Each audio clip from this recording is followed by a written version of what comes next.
ভা ভোল এপাহ গধূলি গোপাল বুকুটাৰি চৰাইটোৱে সুহুৰি মাৰি গ'ল আৰু এতিয়াও পোহৰ নেদেখা কলপাতৰ থোৰত কঁপি থাকিল তাৰ বতাহ। ভিতৰৰ টিপ চাকিটো ভমককৈ জ্বলাই তুলিলে সুহুৰিটোৱে। কলপটুৱাৰ দনাত উটাই দিলোঁ চাকিটো। চকুৰ মণি চুই চুই সি আঁতৰি গৈ থাকিল। যেতিয়া নেদেখা হ'ল তেতিয়াহে তাৰ তাপে চকু দুটা পুৰিবলৈ ধৰিলে। ইমান তাপ। চকুৰ পানীত তিতি গ'ল, তেনেই তিতি গ'ল ভিতৰখন। অসীম কি আমি নাজানো, অনন্ত কি আমি নাজানো। গতিকে এই অসীম অনন্ত কেতিয়া সৃষ্টি হ'ল সেইটোও নাজানো। গতিকে মই নিজে ভাবোঁ যে মোৰ জীৱনটো এই অসীম অনন্তৰ পটভূমিৰ ক'ত অস্তিত্বটো আছে। ই এটা অনস্তিত্বৰ সমান, কোনো অস্তিত্বহীনতাৰ সমান। গতিকে এহাতে যিদৰে মই এই মোৰ অনস্তিত্বটো অনুভৱ কৰোঁ, ঠিক তেনেকৈ মই মোৰ তেজবংশৰ অস্তিত্বৰ সৈতে মোৰ নিজৰ চৈতন্যটোকো মই অনুভৱ কৰোঁ। মই এইটোকো বাদ দিব নোৱাৰোঁ। শৰীৰটো বাদ দিলে মোৰ নিজৰ কোনো অস্তিত্বই নাই, ক্ষুদ্ৰ অস্তিত্বও নাই মোৰ। এই দুটাই মোক সদায় ভিতৰত সদায় সি এটা আলোড়ন তুলি থাকে।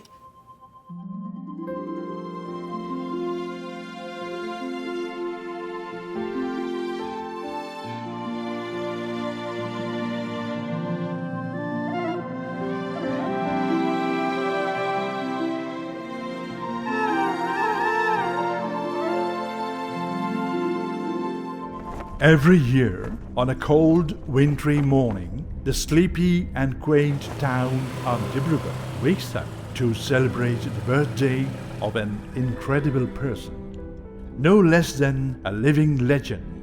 11th of February, the birthday of this great person is celebrated by the people of the region with great splendor as Mitobhas Divas. Bestowing upon him the greatest honor of the day, the people look into him not only as a great writer but as an icon of the Assamese society in this present era of transition. Endowed with a deep sense of idealism, his words are an expression of his thoughts. Proud of his roots and capacity to adapt, Dr. Nagen Saikia believes that the golden rule of his life is in the revival of the past, nurturing of the present, and preservation of the future. The writer writes based on human relationship. Human relationship, a relationship with the individuals, relationship with nature, relationship with neighbors, relationship with the whole world, the universe. And about Professor Sahitya, he gives importance to everybody, to the universe and to a small point, a small dust. His autobiography, I think the autobiography is not translated, but I can read Assamese. I have not read the total autobiography, but the title is so good. That is Dhuli Dhemali. That means playing with dust. So how beautiful and how philosophical and how meaningful that title is. So we are playing with dust, but dust has also a very significant role in our life.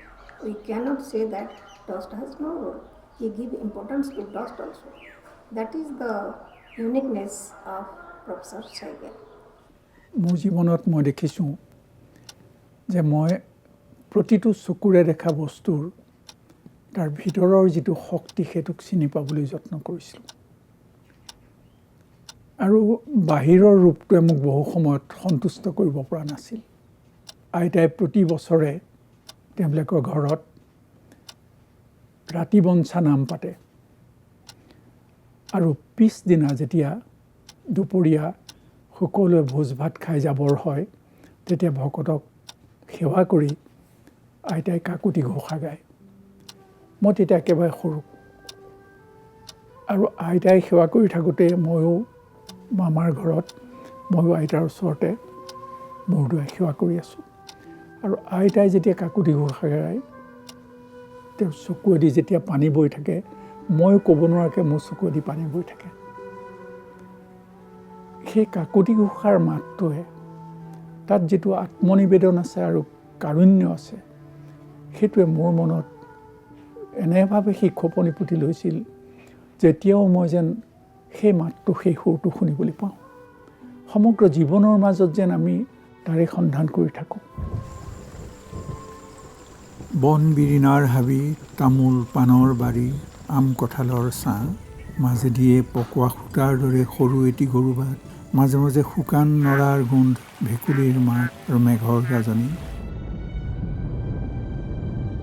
জোনাকী পৰুৱাবোৰে মাজে মাজে বাট পোহৰাই গাঁৱৰ পঁজাত জ্বলে জোনাকী পৰুৱা হৈ মাটিৰ চাকিৰ জুই ভৰিত খালে সিঁচমা আলতীয়া বোকাই মৰম কৰি মূৰত ফুৰালে হাত বিৰিণা পাতৰ আগে বিয়নী খাৱতা আহি সাৱটিলে কাপোৰত ক'লে যেন ইমান মৰম কৰোঁ তথাপিও তই গুচি যাওঁ Born to an illustrious couple, Umaram Saikia and Hemaprabha Saikia, Dr. Nagen Saikia was designed and steered towards a greater goal in life.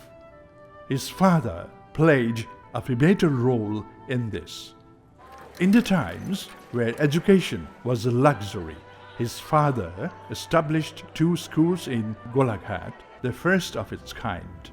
He maintained a small library which offered a perfect milieu in shaping Dr. Saikia as the man we know today. মন গৈছে যে দেউতা বৰ গঢ়া মানুহ আছিলে মোক সদায় স্কুললৈ আনকি কাকডোঙা স্কুললৈ যেতিয়া স্কুলখন দান দি দিলে তেতিয়াও দেউতাৰ সেই হেৰিয়াতে চাইকেলতে বেবী চিটাৰ এখন বহুৱাই লৈছিলে আৰু সেইখনতে মোক স্কুললৈ লৈ যায় তেতিয়া দেউতাই মোক এই গ্ৰামাৰ সুধি যায় পাতে পাতে আৰু য'তেই নোৱাৰিলে নমাই দিয়ে চাইকেলৰ পৰা 3 মাইল ৰাস্তা কিন্তু দেউতাইও এনেকুৱা ঠাইত নমায় যাতে মই বাকী ল'ৰাবিলাকক লগ পাব পাৰোঁ তেনেকুৱা এটা দূৰত্বত নমাই দিয়ে মই সেইকাৰণে গৈ সিহঁতৰ লগত ভালেই পাওঁ খুব ভাল লাগে কিন্তু মোৰ ভয় হৈ থাকে যে গধূলি আকৌ এই কথাবোৰ ঘৰত সুধিব আৰু ঘৰত সুধিলেও দেউতাৰ সেই যিটো মাষ্টৰী যিটো হেৰি প্ৰবৃত্তি সেইটোৱেই তাৰ জাগৰণ ঘটে গতিকে অতি কঢ়া শাসনত ডাঙৰ দীঘল হৈছিল এতিয়া মই ভাবোঁ যে বোধকৰ সেইবোৰ কঢ়া শাসন নোপোৱালে মোৰ জীৱনৰ গতিটো কি হ'লহেঁতেন মই এতিয়া নাজানো In an era of literary renaissance, Mr. Umaram Saikia and his village was a natural choice for many literary personalities for retrospection and dialogue. A permanent companion to his father's vast legendary circle, Dr. Saikia often had various personal encounters with literary doyens of that period. Mitradev Mohanto, with an acclaimed fame of creating the theme song of the Assam Sahitya Sabha, was a strong influence on him. Likewise, Syed Abdul Malik, a recipient of the Sahitya Akademi Fellow in the later period of his life, was amongst the first teachers and mentor of Dr. Nagen Saikia. It was under the tutelage of these extraordinary men that the seeds of his literary ambitions were sowed. মই class 7ত যেতিয়া নাম লগাওঁ তেতিয়া আমাৰ ঢেকিয়ালা স্কুলৰ পৰা প্ৰবাহ নামৰ এখন আলোচনী বছৰেকীয়া আলোচনী ওলাইছিল আৰু সেইখনৰ প্ৰথম প্ৰতিষ্ঠাপক সম্পাদক আছিল সৈয়দ আব্দুল মালিক ছাৰ আৰু সেই প্ৰবাহতে ক্লাছ 7ত তাত মোৰ একেটা সংখ্যাতে 3টা লেখা ওলাইছিল এটা হ'ল ক্লাছ 7ত থাকোঁতে মই লিখিছিলোঁ যে অসমীয়া ভাষা আৰু সাহিত্য সম্পৰ্কীয় এটা প্ৰবন্ধ মই এতিয়াও পঢ়ি ভাবোঁ আছে মোৰ হাতত আলোচনীখন যে মই সেই সময়ত ভাষাটো বৰ বেয়াকৈ লিখা নাছিলোঁ ভাবোঁ যে ভাষাটোতো শুদ্ধই লিখিছিলোঁ আৰু এনেকৈ মই লাহে লাহে বোধকৰ মোৰ লেখাৰ এটা প্ৰবৃত্তি বাঢ়ি আহিছিল আৰু মনত পৰে যে অসমীয়া ভাষাৰ প্ৰতি অসমীয়া জাতিৰ প্ৰতি মোৰ যেন এটা দায়বদ্ধতাও সেই সময়তে গঢ় লৈছিল গাঁৱত এখন শাখা সাহিত্য সভা খুলি ল'লোঁ 1959 চনত। সেই শাখা সাহিত্য সভাখনৰ নাম আছিলে উদয় সাহিত্য সভা। আৰু সেইবাৰেই 1960 চনত মই প্ৰথমবাৰৰ কাৰণে অসম সাহিত্য সভাৰ অধিৱেশনলৈ মই প্ৰতিনিধি হৈ গৈছোঁ উদয় সাহিত্য সভাৰ। আৰু সেইবাৰ তাত সভাপতি আছিল ত্ৰৈলোক্যনাথ গোস্বামী, বিদায়ী সভাপতি আছিল অতুল চন্দ্ৰ হাজৰিকা আৰু বেণুধৰ শৰ্মা প্ৰভৃতি গোটেই লেখকসকলক বহল সমাজখনক মই তাত লক্ষ্য কৰিছোঁ। As a magnificent journey unraveled itself ahead of Dr. Saikia, the Assam Sahitya Sabha formed the base for his voyage. From a representative of the branch office to being an executive member, the organization established itself as a warehouse for his literary aspirations and the selfless service that he aspired to render to his motherland. Under the aegis of the greats like Dr. Maheshwar Neog, Dr. Saikia later went on to take the ultimate responsibility of holding the prestigious position of the President of Assam Sahitya Sabha. তিনিবাৰকৈ সম্পাদক ৰূপে, দুবাৰকৈ সভাপতি ৰূপে অসম সাহিত্য সভাৰ দৰে এক বিশাল জাতীয় অনুষ্ঠানৰ দায়িত্ব লৈ আৰু বিভিন্ন জটিলতাপূৰ্ণ সময়ত সেই সভাখন তেওঁ পৰিচালনা কৰি নি তাৰোপৰি কিছুমান সেই সভাৰ যোগেদি কিছুমান জাতীয় আঁচনি অতি সফলতাৰে কৰি তেওঁৰ সাংগঠনিক শক্তি আৰু নৈপুণ্য প্ৰমাণ কৰিছে। এইটো অবিসম্বাদী সত্য। গোটেই অসমখন সাহিত্য সভা গাঁৱে গাঁৱে ঘূৰিছে, চহৰে নগৰে ঘূৰিছে। এনেকুৱা ঠাই নাই য'লৈ নগেন শইকীয়া যোৱা নাই, বক্তৃতা দিয়া নাই। আৰু তেওঁ কেৱল বক্তৃতা দিবলৈ যাবলৈকে কোৱা নাই, তেওঁ চকু মেলি গৈছে। য'লৈ কি গৈছে চকু মেলি গৈ আছে, পঞ্চেন্দ্ৰিয় সজাগ কৰি থিয় হৈ আছে, কথা কৈ আছে, মানুহৰ লগত কথা বতৰা হৈছে, অনুসন্ধান কৰিছে। এই এটা বিৰাট অভিজ্ঞতাৰ কাৰবাৰ। এইটোৱে তেখেতৰ জীৱনলৈ বেলাই সিদ্ধি, বৰ্ণাঢ্যতা, বিচিত্ৰ সমৃদ্ধি।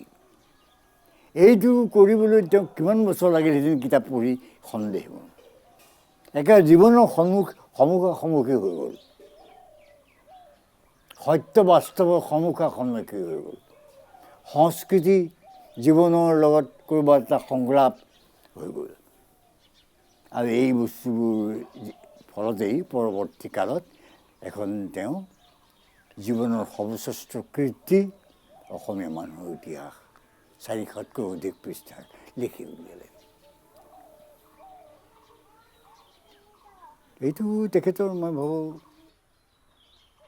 অজয় কীৰ্তি। As far as his desires could take him in his unending quest to countless questions, Dr. Saikia mapped the length and breadth of this state to discover its promises, the people, and their possibilities.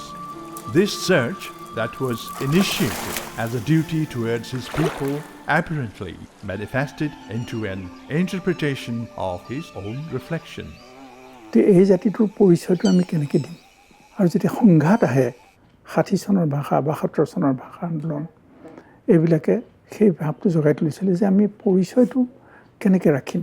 অসমৰ ভৌগোলিক প্ৰাকৃতিক তাৰ যিটো ভূতাত্ত্বিক পৰিচয়ৰ পৰা আৰম্ভ কৰি ইয়াৰ নৃতাত্ত্বিক যিবোৰ ফ্ল' আহিছে ইয়ালৈ, সেইবিলাকৰ পৰিচয় আৰু কেনেকৈ লাহে লাহে বিভিন্ন মানুহ আহি ইয়াত প্ৰব্ৰজিত হৈ ইয়াত সোমাইছে, কেনেকৈ ইয়াত গোট খালেহি আৰু তেওঁলোক এটা জাতিলৈ কেনেকৈ ৰূপান্তৰিত হ'ল, এটা গোটলৈ কেনেকৈ ৰূপান্তৰিত হ'ল। ভাৰতবৰ্ষৰ প্ৰত্যেক ৰাজ্যৰ মানুহৰ এটা আৱয়ৱিক চৰিত্ৰ, এটাৰ সাধাৰণ জ্ঞান এটা আমাৰ আছে, কিন্তু অসমীয়া মানুহৰ আৱয়ৱিক এটা পৰিচয় নাই। তামিল মানুহ এজন দেখিলে কৈ দিব পাৰোঁ, তেলেগু এজন দেখিলে কৈ দিব পাৰোঁ, পাঞ্জাবী এজন দেখিলে কৈ দিব পাৰোঁ, কিন্তু অসমীয়া মানুহটোকতো একেবাৰে কৰিব নোৱাৰি।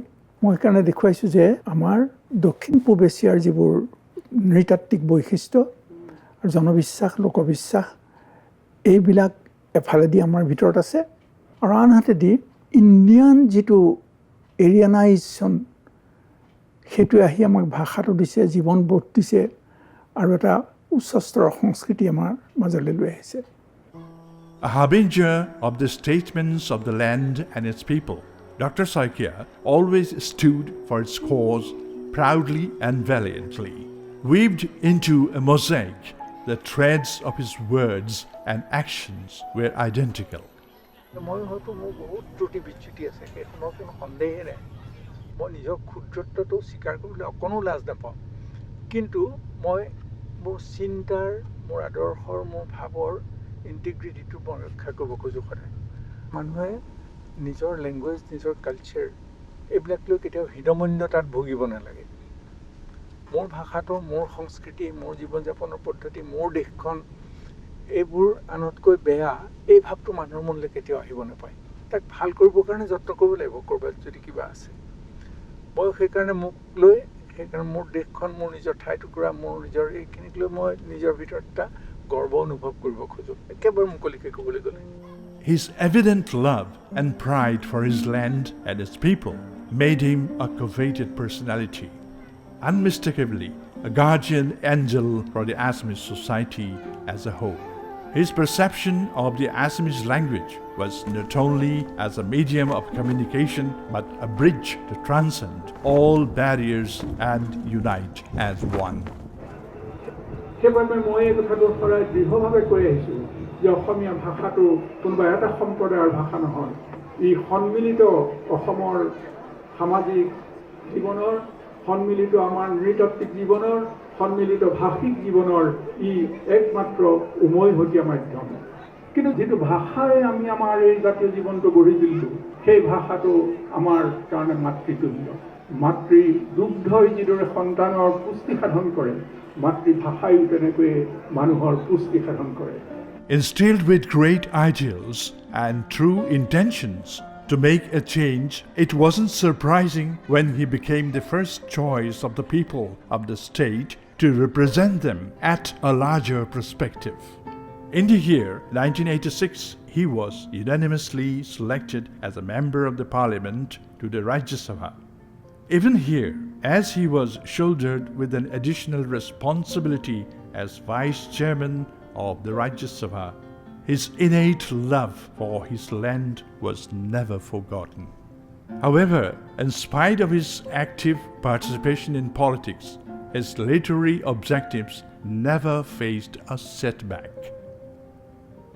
An effort to revive Jonaki, the sentinel of the Assamese language resurgence during the late 18th century, was taken up.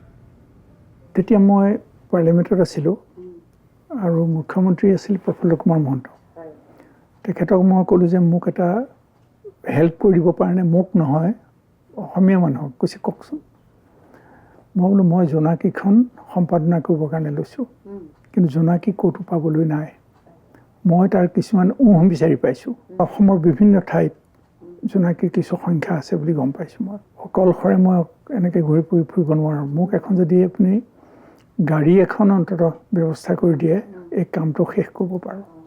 তেওঁ তেতিয়া এটা ষ্টেণ্ডিং অৰ্ডাৰ দিলে যে জোনাকীৰ কামত ঘূৰিবৰ কাৰণে এখন গাড়ীৰ ব্যৱস্থা কৰা হওক। আপুনি নিজে গৈছে আটাইবোৰ ঠাইলৈ? মই নিজে গৈছোঁ গোটেইবোৰ ঠাইলৈ। কিন্তু জোনাকী কৰি মই নিজে যদিও জানো যে সম্পূৰ্ণ হৈ নুঠিল, কাৰণ দুই এটা বস্তু সংগ্ৰহ কৰা আৰু সাধ্য নাই কাৰো।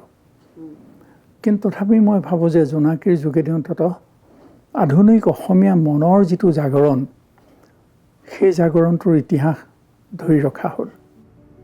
Dr. Saikia, with his vast field of experience, had an overwhelming command over his knowledge of the Assamese language, phonetics, and its oral history. In his craving to save these resources, he had to his credit not less than 69 immemorial editorial works. In this long and illustrious journey of his life, the University of Dibrugarh holds a special place in his heart, a place where his soul and the mind worked as one.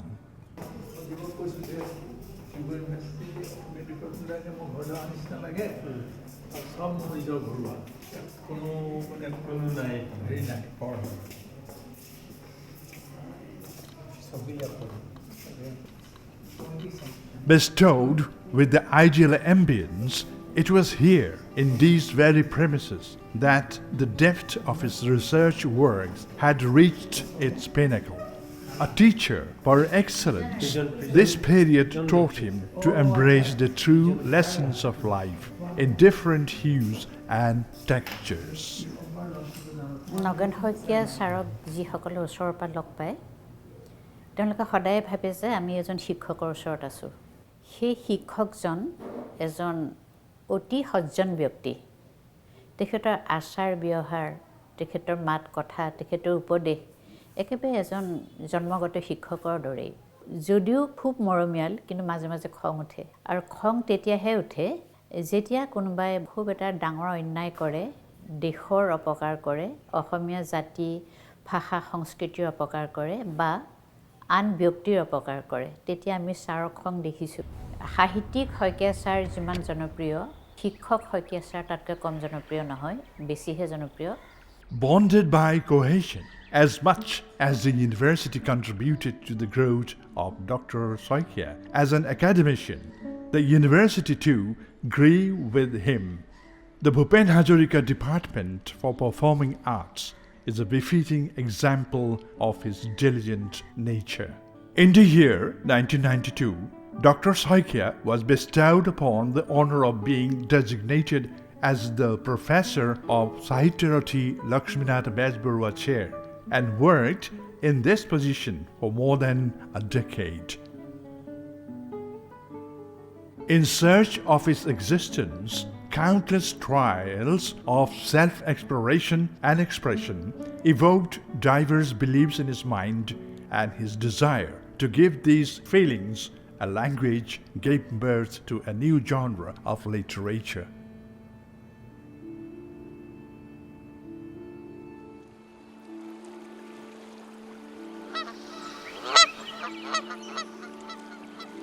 কুঁৱলীয়ে ৰহস্যাবৃত কৰি থোৱা অদৃশ্য নদীৰ বুকুৱেদি মোৰ যাত্ৰা ক'ত এই যাত্ৰা আৰম্ভ হ'ল মই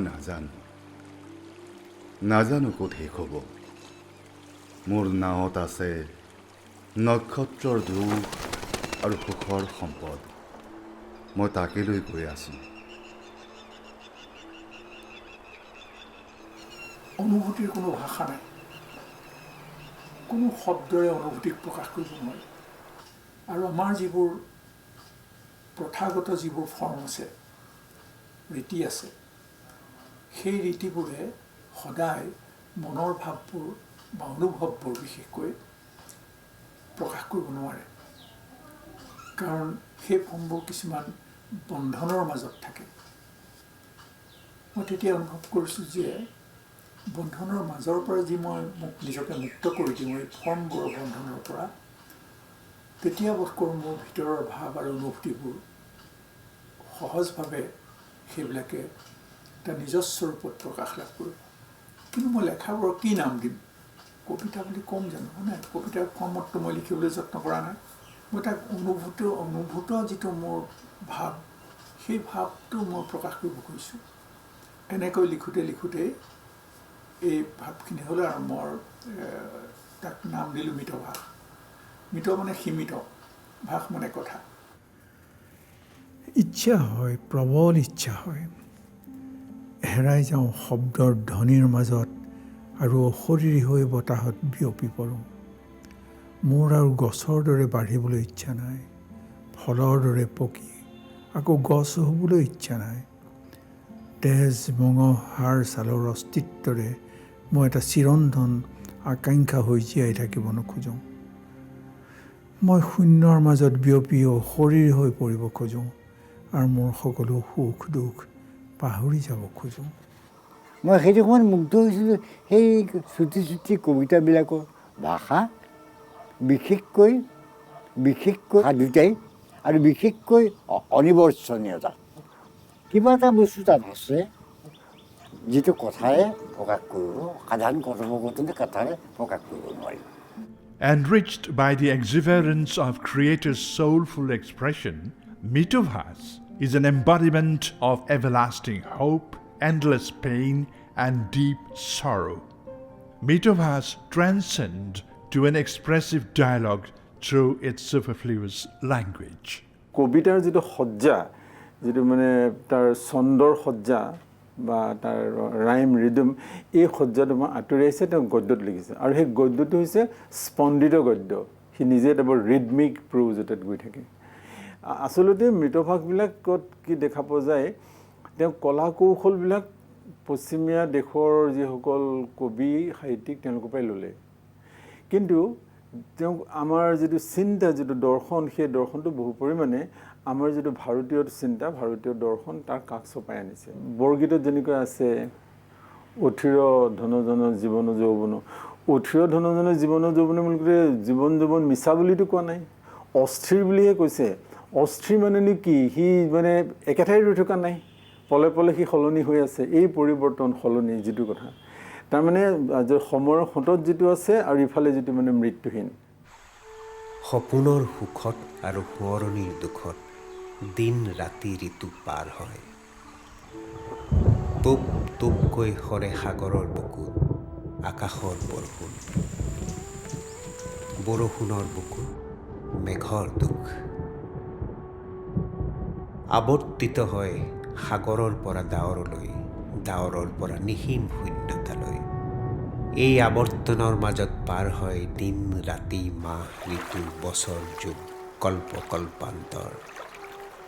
সপোনৰ সুখৰ আৰু সোঁৱৰণিৰ দুখৰ কুঁৱলীত আচ্ছন্ন হৈ আছে সমস্ত জগত, বিশ্ব চৰাচৰ। প্ৰতীকবাদী কবিতাখিনি বুজিবৰ কাৰণে মানুহক বহুত প্ৰাসংগিক জ্ঞানৰ দৰকাৰ হয়। প্ৰতীকবাদী কবিতাৰ লগত মিতভাষৰ প্ৰতীকৰ এইটোৱেই পাৰ্থক্য, ঘাই পাৰ্থক্য, যে প্ৰতীকবাদী কবিতাত বুদ্ধিৰে বুজিব লাগে, অনুশীলন কৰি কৰি বুজিব লাগে। কিন্তু মিতভাষ হৃদয়ৰ বস্তু। মিতভাষত যিখিনি প্ৰতীক আছে সেইখিনি প্ৰতীকবাদী কবিতাতকৈ কোমল। প্ৰতীক হ'বলৈ গৈছে, প্ৰতীক আৰু ব্যঞ্জনাৰ মাজতে আছে। ই পাশ্চাত্যৰ যিটো প্ৰতীক সেইটো হোৱাগৈ নাই, আৰু আমাৰ ভাৰতীয় কবিতাৰ যিটো ব্যঞ্জনা তাতকৈ বেছি ওপৰলৈ উঠিছে। বুদ্ধি লাগে, কিন্তু এই অনুভূতিৰে বুজি পাব পাৰে। ই কোমল, কঠিন নহয়। In an endeavor to give a medium to his inner soul, the style and rhythmic flow that reflects in Dr. Saikia's Mitobhas is not an exclusive expression to this genre only, but the germs of this trait of his imagination were long evident in his earlier works. আৰু লগত তেওঁ এটা বস্তু লৈ ফুৰা যেন লাগিছিল মনে মনে, এটা কবিতা, এটা যেন কবিতাৰ সন্ধানত তেওঁ আছিল যেন লাগিছিল কেতিয়াবাই, যেতিয়া তেওঁ বন্ধ কোঠাৰ ধুমুহা লিখিছিল। বন্ধ কোঠাৰ ধুমুহা কবিতাটো গল্পটো মই পঢ়িছিলোঁ।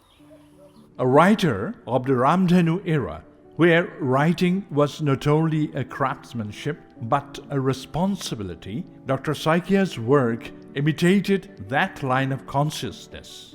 Each work of his reflects a personified essence of life.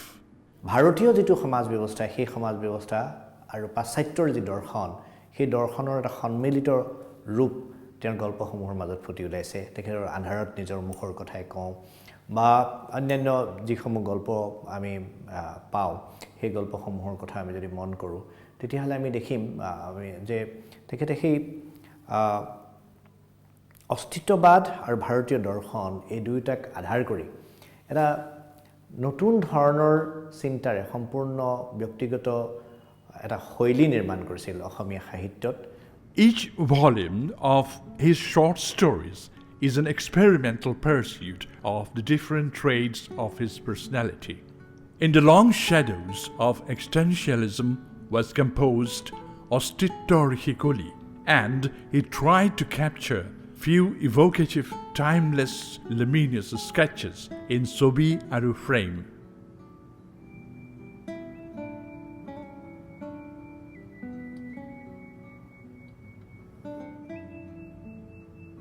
Amongst all of his works, it was the widely popular Andharat Nijor Mukh that brought him the acclaimed Sahitya Akademi Award in 1997.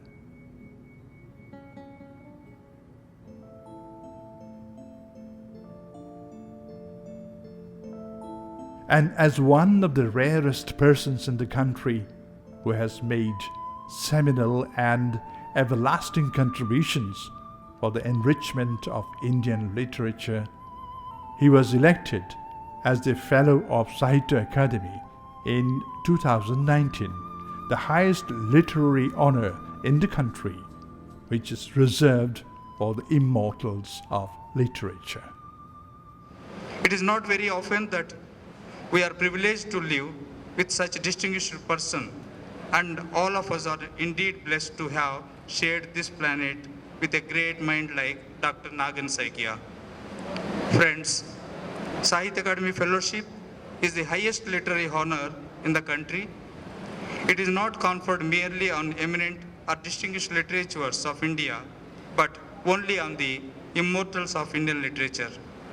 Dr. Nagen Saikia is definitely one of the immortals of modern Indian literature, and it is our privilege to confer this fellowship on Dr. Nagen Saikia. In addition to this, the numerous awards and accolades bestowed upon him is indeed a testament of the integrity of his unique spirit. Happy birthday to you. Happy birthday.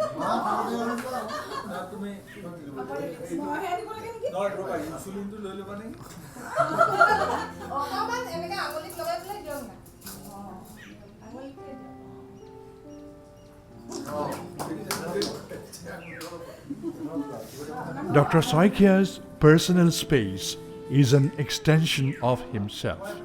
An epitome of his love for literature, his abode Varnamala, meaning alphabets, is a personification of his life as a whole. As assiduous as him, every bookshelf in Varnamala reverberates with the saga of his quest, creative choices, and ideals. As Saraswat Nyas, a trust established in his initiative is an amplification of these ideas.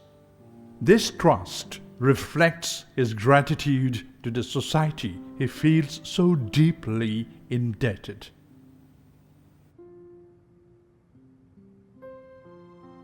Encompassing his total life, Saraswat Nyas, like his all other creations, is an assurance not only to this great personality but to life itself, that this journey of unearthing continues till the sand of time.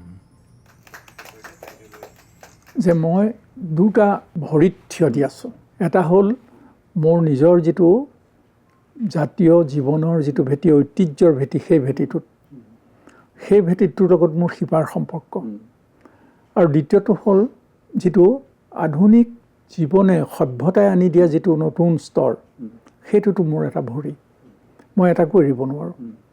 সেইকাৰণে মই ভাবোঁ যে মই যেতিয়া ভাবোঁ তেতিয়া নতুন মানুহৰ কথাই ভাবোঁ চকুৰ আগত, কিন্তু মই মোৰ শিপাডালৰ পৰা, মোৰ জীৱন দৃষ্টিভংগীৰ যিডাল শিপা, তাৰ পৰা মই নিজে বিচ্ছিন্ন হ'ব নোখোজোঁ। সেইবাবে মোৰ যিটো ভাৱ, সেই ভাৱটো মানুহক বাদ দি পেলাই নহয়, সামগ্ৰিকভাৱে সাৰ্বজনীন মানুহটোক লৈ মই মোৰ এই দেশখনৰ, এই ৰাজ্যখনৰ মানুহৰ যিটো পৰিচয়, সেইটো মই বিচাৰিব খোজোঁ। তাৰ কাৰণে এই কষ্টবোৰ কৰিবলৈ মন যায়। এইখিনি হ'ল আমাৰ ব্যৱহাৰিক জীৱনটোৰ, আৰু অন্তৰ জীৱনটোত মই কেৱল দুখ আৰু দুখ অনুভৱ কৰোঁ। আৰু সেইকাৰণে মই মোৰ এটা সৰু মিতভাষত লিখিছিলোঁ যে অনেকে সোধে যে তোমাৰ মিতভাষত কেৱল দুখ আৰু দুখ। মই কৈছিলোঁ যে মোৰ কলমটো মই হৃদয়ৰ তেজত তাক বুৰাই লওঁ আৰু তাৰেই মই লিখোঁ।